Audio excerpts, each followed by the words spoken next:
What's up YouTube? Welcome back to Simplify It, where we're breaking down the ACS piece by piece every single day.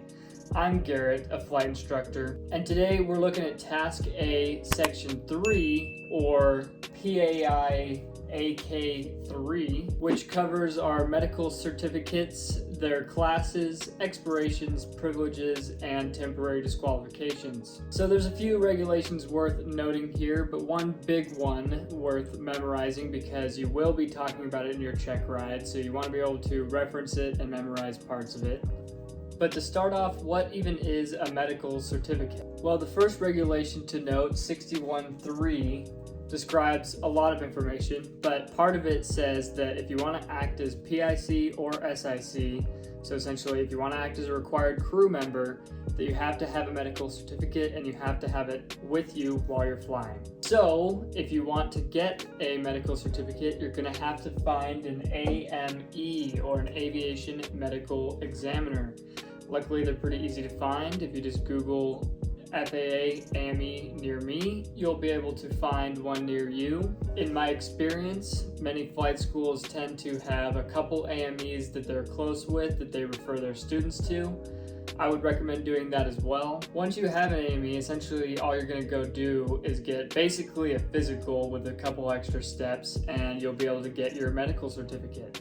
So there are three classes of medical certificates that you can get, and this is what's laid out in 61.23. You can get either a first, second, or third class medical. If you're just getting into aviation to become a private pilot, then either one's going to work for you. But if you have the hopes of making aviation a career, I recommend starting off with the first class medical. You don't want to sink tons of money into your training only to find out that you can't actually be a pilot and make money from it. There is a fourth class of medical called Basic Med, but if you look further down the ACS, it has its own section, so we're going to make a video entirely on Basic Med, and we're going to leave it out of this one to save time. Now you know about the classes, now let's talk about their privileges, and then we'll talk about their expirations. So obtaining these medical certificates gives you the ability to be PIC or SIC in different scenarios. Getting a first class medical certificate allows you to be PIC with an ATP certificate. Now if you don't know what that is, it stands for Airline Transport Pilot, and if you've ever been on a commercial flight on a big airplane, the pilots up front, that's the certificate that they're using. If you want to work for one of the airlines one day, you're going to have to be able to exercise PIC privileges with an ATP certificate. So you're going to need to be able to get that first class medical, and that's why earlier I was saying that that's what you should start off getting. That way you don't get to that point and find out, whoops, I can't actually get the first class medical. If you get a second class medical, you can be second in command with an ATP rating, but not PIC.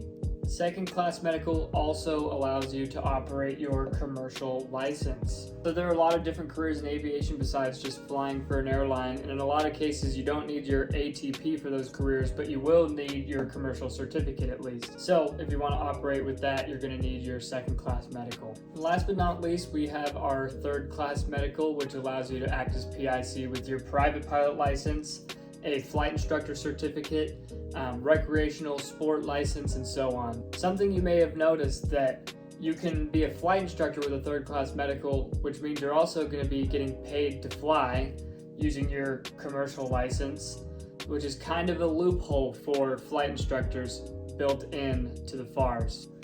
And this isn't explicitly stated, but I've always thought that this is done so that flight instructors don't have to go get a new medical every 12 months because that would be quite a pain. Because flight instructors can operate off of a third class medical, most of us only have to get the medical every 60 months. And so right now we're actually going to talk about that, the expirations. So the expirations of our medical classes change depending whether or not we are below 40 years old or above 40 years old. So first we're going to talk about if we're below 40 years old. All right, the light was ruining this part of the drawing, so just for this segment, it's going to look like this. Hopefully it doesn't look too bad. If we're under 40 years old, the way this drawing works is it's essentially showing you how long you have your privileges for. So if you get your first class medical, you have your first class privileges for 12 months. Once you're at that point, you drop straight down to your third class privileges because second also only lasts for 12 months. And at that point, you have your third class privileges for 48 more months. See, it says 60 here. That's because that's the entire time. If you started with your third class medical, you'd have just third class privileges for 60 months. But because you started with first class, you had first class for 12 months, then it dropped down 48 months, now you have third class. If you got a second class medical, you'd have second class privileges for 12 months, and then after that, you'd drop down and have third class privileges for the remaining 48 months again. Alright, I really hope that section turned out well, because it was really hard to hold a camera like that while explaining. But now let's talk about what happens if we are over 40. So luckily the drawing's not obstructed this time. So if you're over 40 and you get a first class medical, this time your privileges only last for 6 months. But after that, you drop down to second class, because second class still lasts for 12 months, same as before. So you'll have second class for 6 more months, and then you'll drop down to third class, and you'll have it for 12 more months, not 48. So third class medical only lasts for 24 calendar months instead of 60 calendar months. People make this really confusing in their head, but there's really only one small difference, and that is the difference of first class lasting 6 months versus 12 months, and I guess the third class privileges length.